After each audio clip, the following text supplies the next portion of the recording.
আসসালামু আলাইকুম। শুভ সকাল। সকাল সকাল ব্লগটা শুরু করে দিলাম বরাবরের মতো। যাই হোক, আপনারা কে কেমন আছেন? আমি তো আলহামদুলিল্লাহ ভালো আছি। এই যে আজকে সকালে রান্না, যে বউয়া রান্না করবো, আলুর বউয়া সাদা করে বউয়া, 2 পদের ভর্তা, ডিম ভাজা। এটা ওর বাবাকে দিয়ে দিব, দোকানে নিয়ে যাবে। আর দুপুরে মা মেয়ের জন্য রান্না করব। আদা বাটা, একটু মরিচ, লবণ দিয়ে দিলাম। যেখানে আলু কাটা রেখে দিয়েছিলাম, এটা ঢেলে দিব। এটাকে ভালো করে কষাবো। কষাইতে ভাজ করছি 6টা 20-এ। গ্যাস ছিল, এক সাইডে পানি বসাই দিছি, এক সাইডে বউ বসাই দিছি।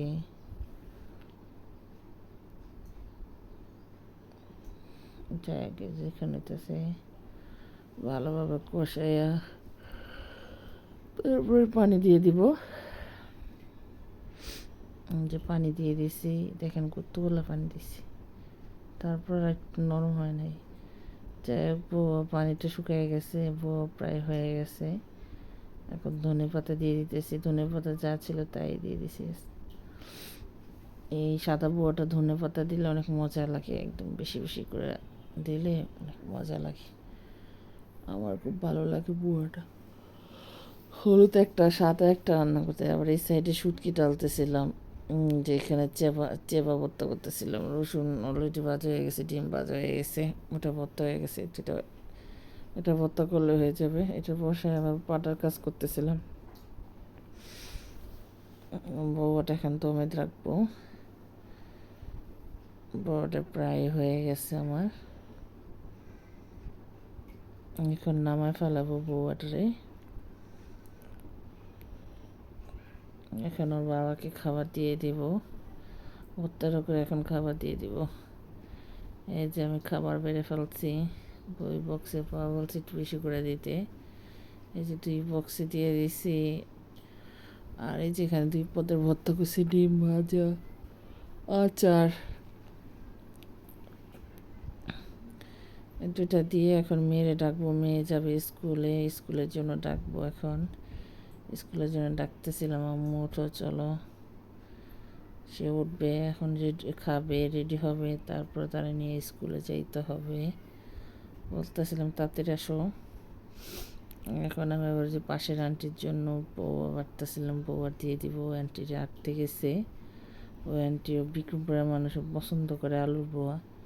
ওই আন্টির জন্য বউয়া বাড়তেছিলাম, ভর্তা দিতেছিলাম। আন্টির যাওয়ার সময় দিয়ে দিব।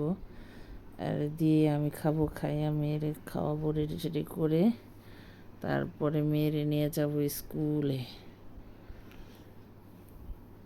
এই যে আমার মেয়ে রেডি। এখন মেয়ে আমার চলে যাবে, একা একা যাওয়ার জন্য রেডি সে। এখন তারে দিয়ে আসা যাবে না, বসে থাকা যাবে। 9:30 বাজে আসবো, আইসা রান্না করবো। নিজের মেয়েরে নিয়ে দিয়ে আসতেছি।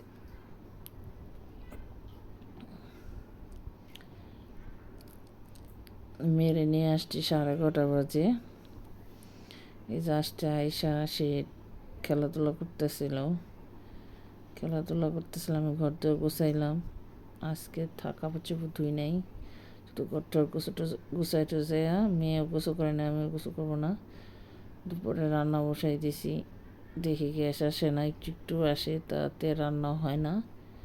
মনে মনে করে দুপুর সকালে বুয়া খেয়ে ফেলছে। এখন দুপুরের জন্য রান্না করতেছি। এখানে 3 পিস পাঙ্গাস মাছ নিছি, ফুলকপি ভেঙে রান্না করব। টমেটোর টক, এখানে এসে ভুট্টা শাক, টকটা বাগার দিব। গ্যাস আসে না, গ্যাসে এত ডিস্টার্ব করে দেখেন। এখন প্রায় 2টা বেজে যাচ্ছে, গ্যাস আসে না। মেয়ের ভাত দিতে হবে, মেয়ের খাওয়া দাওয়া করে ঘুম পাড়াইতে হবে। বাবা বসে বসে টিভি দেখতেছিল। টিভি পাইলে আর কিছু। যাই হোক, আমার রান্না বাড়া শেষ করি। আমার রান্না বাড়া শেষ। এখন 3টা বাজে। রান্না করলাম তাড়াহুড়ো করে, গ্যাসের সিলিন্ডারে 2 রকমের রান্না করে যে খাইতে আসছি, মেয়ের খাওয়া আসছি। এখন আমি খাবো। এই যে এখানে গরম গরম দেখেন ধোঁয়া উঠতেছে। ফুলকপি, আলু, সিম, টমেটো দিয়ে, মানে পাঙ্গাস মাছ ভাঙ্গা, এটা অনেক মজা। এই যেখানে টমেটোর টক মেরে খাইছি, আর অল্প আছে, যেহেতু আমরা রাত্রে রুটি খাবো তাই অল্প করে রান্না করছি। যেখানে ভুট্টা শাক আমি একা খাবো, কারণ ওর বাবা খাবে না, সে রুটি খাবে। এই যে ভাত নিয়েছি, এখন ভাতটা খাবো, ভাতটা খেয়ে মেরে নিয়ে ঘুম আসবো, বিকেলে পড়া আছে। এই যে আজকে রান্না বাড়া আমার আপনাদের সাথে শেয়ার করলাম। আপনাদের আমার ভিডিওটা কেমন লাগে লাইক কমেন্ট শেয়ার করবেন, ফাতেহা ব্লগের সাথে থাকবেন, সাবস্ক্রাইব করবেন, কমেন্টস করবেন, লাইক করবেন। মেয়ে দেখেন বসে বসে কী হচ্ছে, আমাদের ভিডিওটা শেয়ার করবেন, ফাতেহা ব্লগের পাশে থাকবেন। আল্লাহ হাফেজ।